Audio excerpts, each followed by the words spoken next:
So yeah, I'm so drained. Like this. Yep, that's me. You are probably wondering how I ended up in this situation. Well, let's go back to the beginning of this trip. So right now I am doing some finishing touches, packing up for my upcoming trip to Indonesia for Comic Frontier 20. It's my first solo trip doing an international convention. I am very nervous. There's a lot of things to unpack, or rather to pack in this case, is because one of the biggest problem is that I will have to make an estimate or guesstimate how many items to bring. Currently, I'm only bringing about 10 copies of my illustrated book, a lot of the fan merch, and trying to squeeze everything into one luggage. The whole reason is because I'm traveling alone, so I don't think I can personally handle more than 2. I do have a cabin luggage, which I will put my panels and any leftover that I cannot stuff into my main luggage. Trying to do the last leg of all my final preparations, including coming out with the booth sign, telling the locals that I'm from overseas, because from what I heard that people like to see foreign artists to accept cashless payment. I actually tried to apply for this SG label because I heard that they were doing this cross payment system, and unfortunately I don't think this actually works because you do need to use Net's QR, and this is not powered by Net, so I can't use it. But thankfully I have a friend, Daily Louis Bella, so she has very nicely lent me her QRIS. That is the QR version of payment in Indonesia. Like my labels as well, which I'm going to cut. Different country, you have to prepare different currency, the labels, everything. I think one of the issue I have when going to abroad to sell is that I have this worry that I won't be able to break even. So my estimate, the amount I have already spent, including the flight ticket, the accommodation, and the booth rental, adds up about 430 Singapore dollars. So my target for this convention, Comifuro 20, is to at least break even, to cover that cost. And I feel that might still be a difficult thing to do. Maybe because I'm being quite pessimistic, or maybe because it's my first time, so I'm not going to try to set a very high expectation. The whole problem with going from Singapore to Indonesia, in comparison, the currency there is a lot weaker. The market prices for a lot of the items, actually all the items, are much lower than what I normally would be able to sell in Singapore. So I have to price down all my items, basically everything. For instance, my book, I typically would sell at $35 here in Singapore, but in Indonesia, if I try to sell it at the same price after conversion, it's way too expensive. For most people, they won't be able to afford it. So I have to mark it down to around $25 after conversion. 350k rupiah. Putting all those into consideration, the amount of merchandise I need to sell in order to break even would be a lot more if you want to consider going overseas. For anyone watching this, is that the one way to ensure that you are able to at least cover back is to do a quick calculation of all the stocks. Imagine if in a scenario where you sell every single item that you are bringing to the convention. If you sell all this, how much would that be? And if your final tally isn't able to cover back the capital, then you know you're already going in a losing battle. You cannot even cover, even after selling every single item. You have to really set a goal. For me, there is a high possibility I won't break even. I won't cover back $400. If that happens, then, well, it's a learning experience. I already kind of lost half the battle because I did not open pre-order. So pre-order is very important from what I heard, especially at very large convention markets in Southeast Asia, Indonesia especially, because the market is so large. The number of booths there is so many that a lot of people who go there as visitor, they will be going to collect pre-order. They already pay upfront and they are going in there to pick up, right? So most of them will end up just window shop. That's from what I know. That's why this is another thing that I'm a bit afraid, because I never opened pre-order. The reason why I didn't is I wasn't able to set up an online payment gateway in time. I could set up credit card payment, but a lot of times they don't use credit card also, from what I know. So I think very important to understand the culture, and you adapt from there. In a few hours time, I will take a flight there in Jakarta, and yeah, I'll be staying there for about 3 days, going in on Friday and coming back on Monday.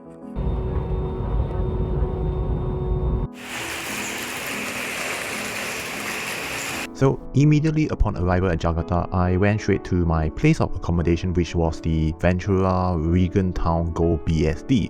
And according to the Google map, it was about 500 meters to the Indonesia Convention Exhibition, or ICE for short. Not only was it near the event venue, the place was incredibly affordable. As you can see from the map, the most convenient would be Hotel Santika, which was just right next to ICE, but a single night there was quoted to be about 89 Singapore dollars, which was more expensive than my entire 3 nights at Ventura. I don't have that kind of budget to spare, so I picked what was the next best option. My time there was overall pleasant. You have the basic amenities which were provided as well. Cleanliness might be a little bit questionable, but most importantly, no bed bugs. It started raining all of a sudden, and against my own sensibility, I tried to brave the rain to get to ICE, but yeah, this was what happened. So yeah, I wanted to walk over to ICE, the exhibition hall, but it's not possible. I took an umbrella and it's raining so heavily. In the end, I spent the rest of my first day holed up in my apartment room. The only thing left for me to do was to get dinner and wait for my friend Michael to come over. He's a local and wanted to help me out at Comifuro while at the same time experience what it was like behind the counter at an artist alley. For dinner, with the Gojek app, I was able to order all kinds of different meals and have them delivered to my doorstep at a very affordable price. Just this 2-set meal combo with delivery fee included, I only needed to pay around 75k rupiah. The price were very cheap to me that I didn't mind tipping the rider for each order. Having Gojek app really helped solve my food and transport issue for this entire trip. It was so convenient that I ended up hailing a ride at the end of Comifuro just so I didn't need to drag my luggage back to the apartment from ICE, even though it was so nearby. However, not everything had gone smoothly for me. The sudden downpour was one thing, but just a little earlier, there was also the airport incident where I got ripped off. So here's the story. I was about to leave the airport gate when 2 employees came up to me. They greeted me, asked if I needed a ride. I'm quite honest, so I told them that I was about to head to the Gojek waiting zone. And they then claimed that they were part of Gojek even though they were not wearing the uniform. Before I could even question that, they took my 2 luggages, brought them to one of the cars waiting in line, and no questions asked, they loaded my baggages into the boot. The female staff then whipped out her handphone, keyed a few numbers, showed it to me. The number was the price that they were about to quote me for that one single ride, and it was a whooping 900k rupiah. That would be around Singapore $75, and mind you, that was a huge amount because on the Gojek app itself, I checked, the same trip would only cost me 300k, so it was 3 times the price that I would have paid. She still had the cheek to ask me if I could round that value up to 1 million rupiah, and on hindsight, I could have refused her on the spot because she wanted it to be cash only. I could have told her that I didn't have enough cash, but because I was so tired, I just decided, okay, fine, let's pay this amount, just get me to my destination. It was starting to rain as well. Thankfully, nothing else bad happened. Could have been much worse. Boarded an unknown vehicle, they bring me to God knows where, but yeah, it was kind of like a scam, and that was just the beginning of the trip. But yeah, so I arrived the day before the event opening, and only premium booth exhibitors were allowed to set up on day 0. For basic table owners like myself, we could only set up on the first day, with the earliest timing being 6 AM. And that was what Micah and I did. We woke up really early on that day, and by 6:30 AM, we were able to collect our exhibitor passes. I received like 6 passes of 2 days with lanyard. 6 passes in this economy. Getting a 3rd pass in Singapore would already be mighty generous, much less 6. I was also given a couple of documents for me to fill out, but it's mostly declaration, housekeeping matters, so nothing too complicated. It was my first time at ICE, so seeing the venue in person was truly a sight to behold. I believe this was the biggest Comic Frontier event as of yet, spanning 3 halls wide, boasting about, you know what, the Comic Frontier website and online directory have the number of tables, so let's count them one by one.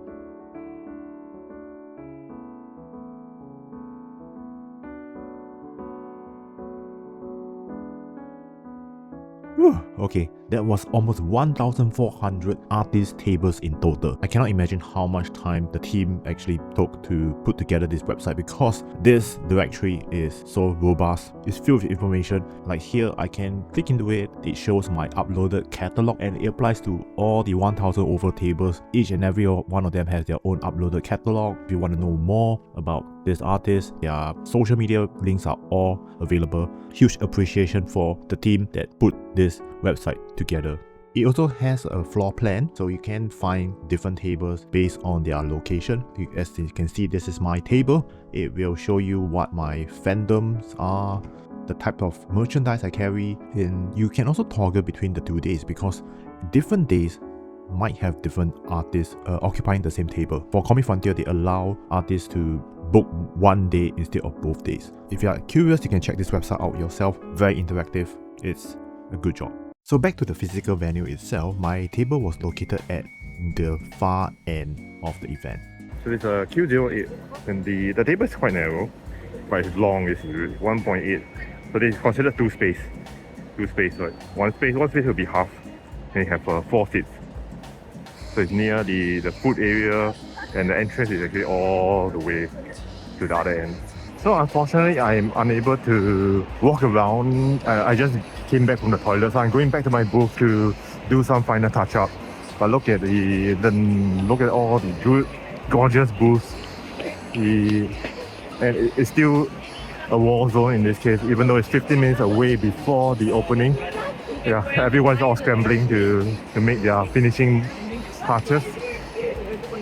But yeah, the space, as you can observe, is very spacious. The large walkway. Yeah, they have the standing signs. Not only that, you also have floor signs, like the one in front of my booth, and big dustbins. So mine is very near to the stage.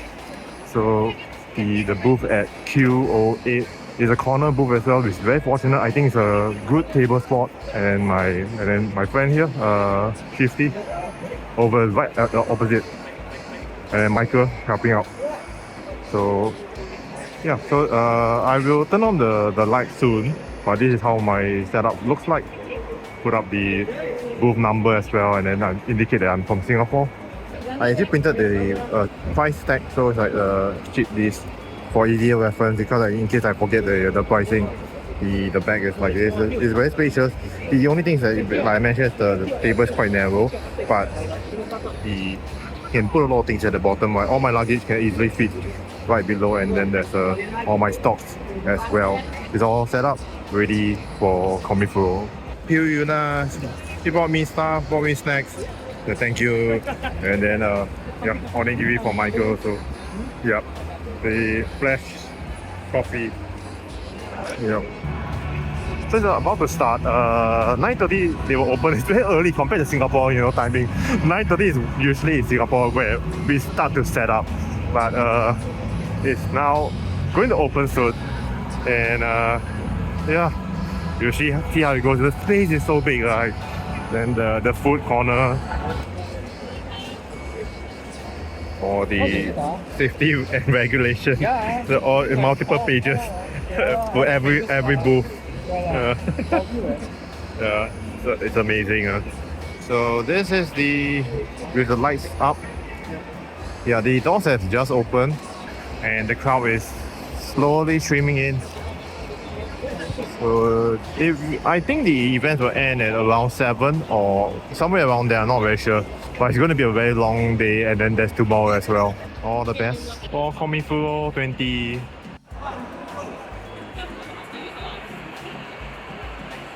So now it's 1:01, and it's very crowded. I do believe this is the peak hour.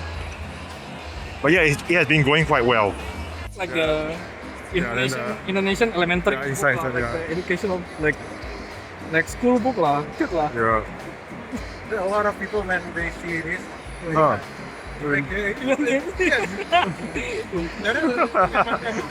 Shout out to Senaryu, a lovely Lilica fan, or Hishomi Narai. She even came back on the second day in full cosplay. Thank you. So now it's 5 o'clock. I believe the con will close for day 1 or at 6. It's still crowded, but it's definitely not the most crowded. The crowd was at around 1 to 3 p.m. But yeah, it has been a great day, good first day. So I think I will need to pack up later, and then I'll see you guys on day 2. So yes, the end of day 1. So they are a little bit strict when it comes to tearing down for the first day. even though I will be in the second day, but they have to ensure you write a form and then ensure that everything is being declared. So mine is I just put under the luggage below and make sure that anything valuable is not left on the tabletop. But yeah, this is the end of day 1. Past 6. But see you on day 2. This is cute, eh? Yeah, this is very cute. Yeah, that's not the story. Very cute. Yeah. Even the story one, the Hong Kong. Yeah, the ID girls. The food corner, so many stores. They're still open past the event timing. So that was the end of day 1 for my first Comifuro. Before I move on to the day 2, I think this will be a good time for a segue to share about my pre-Comifuro experience. Comic Frontier, or Comifuro, or CF for short, is the largest annual pop culture event in Indonesia. It held its first convention in 2012, and this 20th edition would mark my first foray into Comifuro. Yeah, by now, as you should already know, I am based in Singapore. So a lot of the con matters and practices that Comifuro may have is new to me. One of it was the event application. There is this template that you will need to follow when applying, which lead me to strongly believe that if you don't abide to this, your submission will be outright rejected. That is something that you need to prepare beforehand and not after the application window opens, because from what I was told by a lot of Comifuro veterans is that the application slot sells like hotcakes. It's the most popular pop culture event in the country, so I get it. It's really no surprise that a lot of people will be rushing to get a slot in. But what I wasn't told was how fast the application acceptance would go. So typically from my experience, there would usually be a week to even a month of waiting time between submitting your application to receiving a response. For Comifuro, it was something else. I applied within the first hour when it opened, and not even 24 hours later, I received an email that I have been accepted for Comifuro 20. Wow, what is this speed run, right?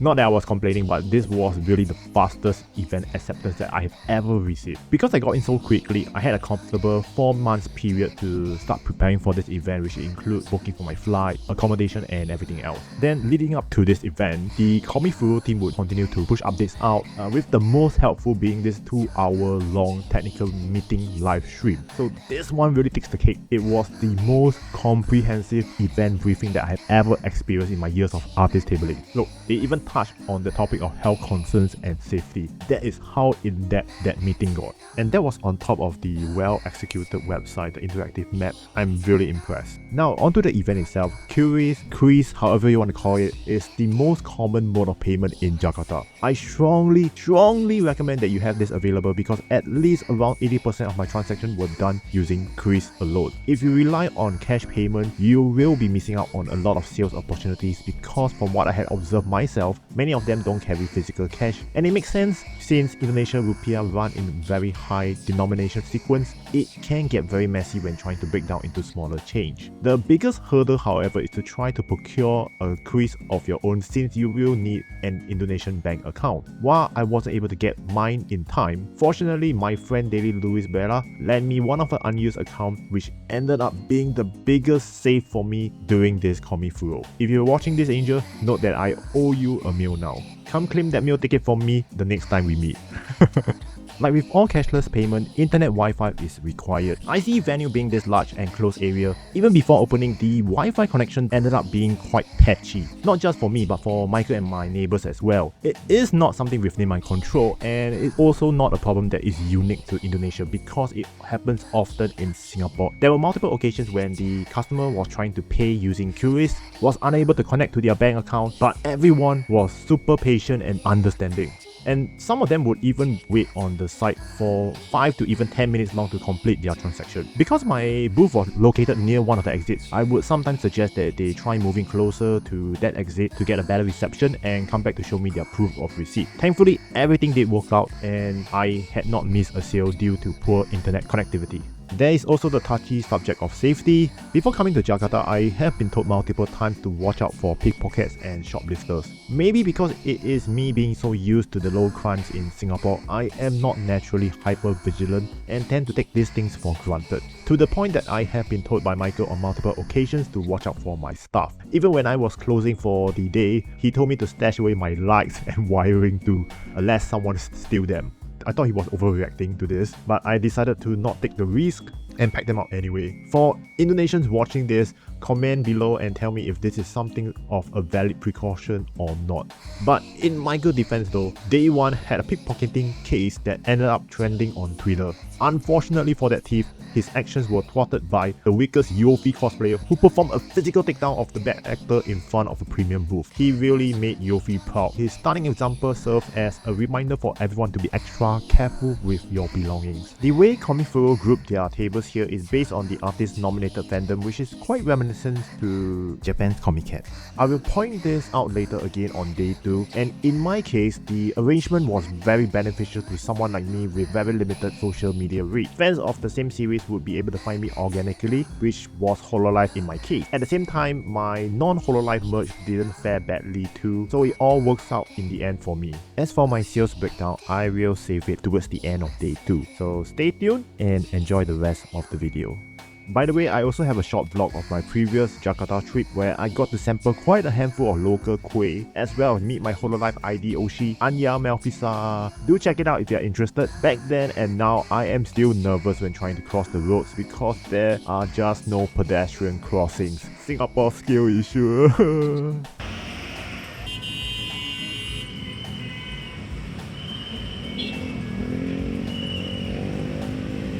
This is the traditional Indonesian drink, already verified by UNESCO as Okay, we're gonna do a taste test. I love the smell.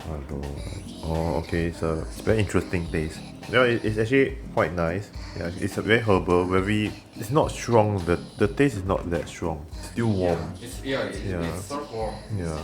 But you can drink it cold because sometimes I also drink it. Yeah, but then it's served warm, then he wrote very fast just to and it's still warm, no? Yeah, because it's so very fast. Yeah. It has a very, very strong aftertaste. So it's still lingering even after I drink 2 mouths. Thank you. Yeah. It was a good experience. Oh my god, I just heard so many flowers. God damn, man. Yeah, this one for sure like rich, influential. So on day 2, there was a long line of flower stands. I believe it was some kind of wealthy couple wedding. Because of that, they blocked off most of the shortcuts, so we took a long walk around to get to our destination. Today's Comifuro second day. Even the morning is already so packed here. As you can see, there was already a huge queue of visitors waiting to get in. Very positive to see because day 2 usually in Singapore it tends to be less crowded, but not for Comifuro. I'm hyped to start my day on day 2. It's going to be the start of day 2 and doors will open soon, but I still have about 10 minutes now. I'm going to do a fast walk around and take a look at what Comifuro has in store. So as I suspected, I've asked around, they do try to feed the booth based on their main fandom. So here is a lot of them are dedicated towards idol. So yeah, photo stars. So other fandoms will include voiceovers, the other video games, and it really depends on what you put as your main fandom during the submission application stage. So some booths are still setting up because they do split between day 1 and day 2, and you can apply on a day if you wish to. But for me, because I'm traveling from abroad, I decided to go for 2 days, so it makes more sense. But if you are staying locally, you can choose to just participate for 1 day instead of 2 days. We are moving quite fast because it's almost time to opening. So this is the other video game section. It's like there's so many rows. I'm at Q, right? So it goes beyond Q. I think I even saw on the side they have their own numbering as well, and then they still have the premium booth. So it's a lot to see. I'm not even halfway through. It was a pity that I couldn't go through all the tables, but I had to go back to my booth as it was already time for opening, and pretty much the rest of day 2 went very smoothly for me.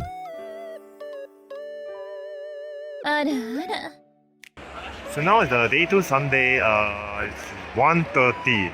Early on it was a lot more crowded, but I think because it's lunchtime, so it's kind of subsided, but still a lot of people. It felt that the morning was lower than yesterday, definitely, but it's still good. So, yeah. I ended up selling out quite a few items, including my Kueh book, which means less things for me to bring back home. Someone even bought my sample book before the end of the event, which is a first for me. Day 2 also had a lot more cosplayers walking around, including this pair of Risu and Muna, Himehina, and my favorite Isekai Jojo. So it's almost 6 o'clock. Some are already packing up. I will start to pack up soon as well. It's really good experience. Everyone is so friendly. All good things must come to an end, and so does Comifuro 20.